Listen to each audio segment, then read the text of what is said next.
അമിതവണ്ണം. നിങ്ങൾ വിഷമത്തിലാണോ? ഇവിടെ 12 നാടൻ മാർഗങ്ങൾ ഉണ്ട്, പരീക്ഷിക്കൂ. സെക്കൻഡ് 1 മുതൽ ശ്രദ്ധിക്കൂ. ബ്രഹ്മി ഇടിച്ചു പിഴിഞ്ഞ നീരിൽ തേൻ ചേർത്തു കഴിക്കുക. വേങ്ങക്കാതൽ കഷായം വെച്ച് തേൻ ചേർത്തു കഴിക്കുക. 1 ടീസ്പൂൺ നല്ലെണ്ണയിൽ 5 ഗ്രാം ചുക്ക് പൊടിച്ചു ചേർത്ത് പതിവായി കഴിക്കുക. തേനും ചെറുതേനായാൽ കൂടുതൽ നന്ന്. വെള്ളവും സമം ചേർത്ത് ദിവസവും അതിരാവിലെ കുടിക്കുക. ലന്തയില കാടിയിൽ അരച്ചുകലക്കി അരിയിട്ടു കഞ്ഞിവെച്ചു കുടിക്കുക. വിഴാലൈ പൊടിച്ചത് 10 ഗ്രാം തേനിൽ കുഴച്ച് ദിവസേന രാത്രിയിൽ കഴിക്കുക. ഉങ്ങിൻവേർ കഷായം വെച്ച് സേവിക്കുക.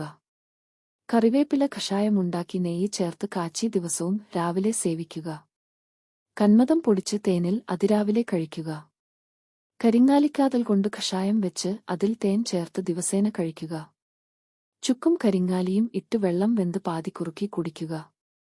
കരിങ്ങാലിക്കാതലും നെല്ലിക്കയും കഷായം വെച്ച് തേൻ ചേർത്ത് കഴിക്കുക. ശരീരവും മനസ്സും ലഘു ആക്കാൻ ഈ മാർഗങ്ങൾ പരീക്ഷിച്ച് കമന്റിൽ ഫലങ്ങൾ പറയൂ. മറ്റുള്ളവർക്കും ഉപകാരപ്പെടാൻ ഷെയർ ചെയ്യൂ.